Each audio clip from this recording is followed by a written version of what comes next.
आज हम हिंदी साहित्य में अंतरा पुस्तक के काव्य भाग में संकलित महादेवी वर्मा के काव्यांश जाग तुझको दूर जाना और सब आँखों के आंसू उजले काव्यांश का अध्ययन करेंगे। इसमें हम सबसे पहले महादेवी वर्मा के साहित्यिक परिचय के बारे में जानेंगे। साहित्यिक परिचय के अंतर्गत हम सबसे पहले जीवन परिचय जानेंगे। तो महादेवी वर्मा का जन्म फर्रुखाबाद उत्तर प्रदेश में हुआ और प्रारंभिक शिक्षा इंदौर में हुई। महादेवी वर्मा का जन्म उत्तर प्रदेश के फर्रुखाबाद में हुआ। इनकी प्रारंभिक शिक्षा इंदौर में हुई। मात्र 12 वर्ष की उम्र में ही उनका विवाह हो गया। प्रयाग विश्वविद्यालय से उन्होंने संस्कृत में एमए किया। तत्पश्चात इसके पश्चात उनकी नियुक्ति प्रयाग महिला विद्यापीठ में हो गई, जहां वे लंबे समय तक प्राचार्य के पद पर कार्य करती रहीं। उनके जीवन और चिंतन पर स्वाधीनता आंदोलन और गांधी जी के विचारों के साथ साथ गौतम बुद्ध के दर्शन का गहरा प्रभाव पड़ा। उनके जीवन में और उनके विचारों में स्वतंत्रता आंदोलन और गांधी जी के विचार और गौतम बुद्ध के विचारों का बड़ा गहरा प्रभाव पड़ा है। महादेवी जी भारतीय समाज और हिंदी साहित्य में स्त्रियों को उचित स्थान दिलाने के लिए विचार और व्यवहार के स्तर पर जीवन भर प्रयत्नशील रही। महादेवी जी भारतीय स्त्रियों को समाज में महत्वपूर्ण स्थान दिलाने के लिए वे चिंतनशील भी रही और निरंतर प्रयास करती रही। उन्होंने कुछ वर्षों तक चांद नामक की पत्रिका का भी संपादन किया था, जिसके संपादकीय लेखों के माध्यम से उन्होंने भारतीय समाज में स्त्री की पराधीनता के यथार्थ और स्वाधीनता की आकांक्षा का विवेचन किया है। यथार्थ यानी वास्तविक। महादेवी जी के काव्य महादेवी जी के काव्य में जागरण की चेतना के साथ स्वतंत्रता की कामना है और दुख की अनुभूति के साथ करुणा का बोध भी।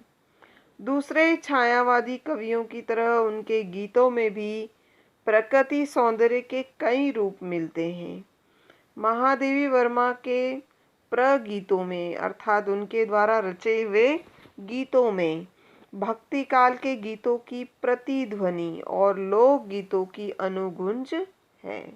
महादेवी वर्मा के द्वारा जो रचित गीत है उसमें भक्ति काल के गीत और लोक गीतों की अनुगुंज दिखाई देती है।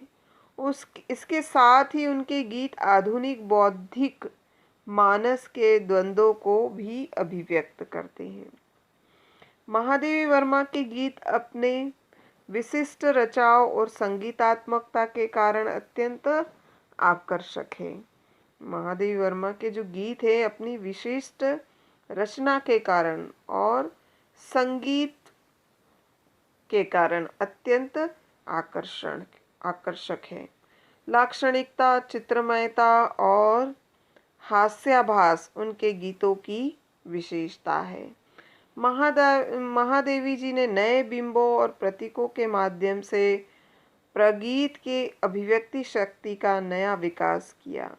उनकी काव्य भाषा प्रायः तत्सम शब्दों से निर्मित है।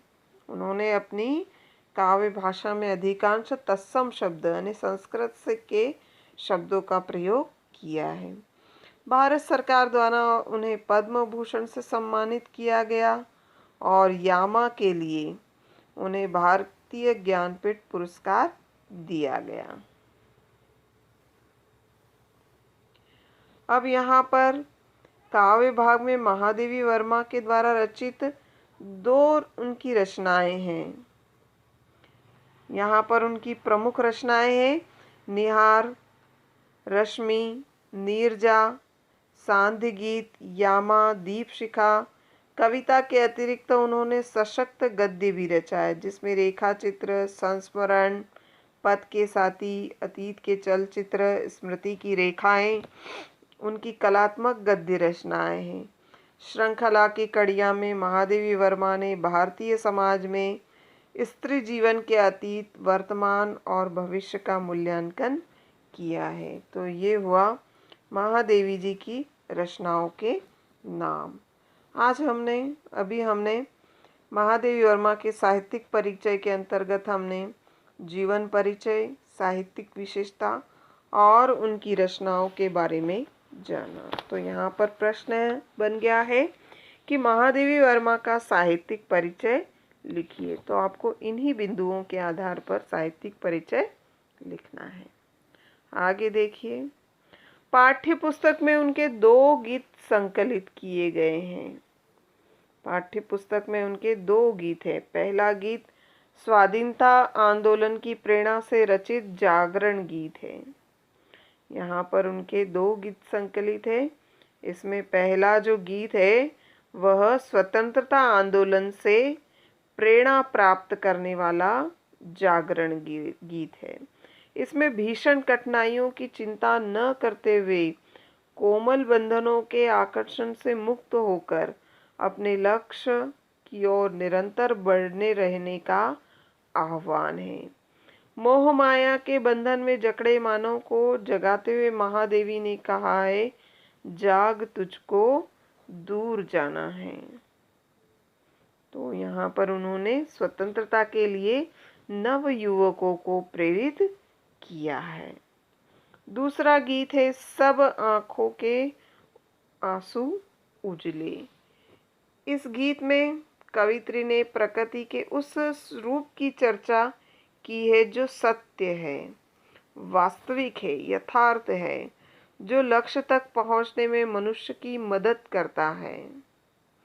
प्रकृति के इस परिवर्तनशील यथार्थ से जुड़कर मनुष्य अपने सपनों को साकार करने की राहें चुन सकता है।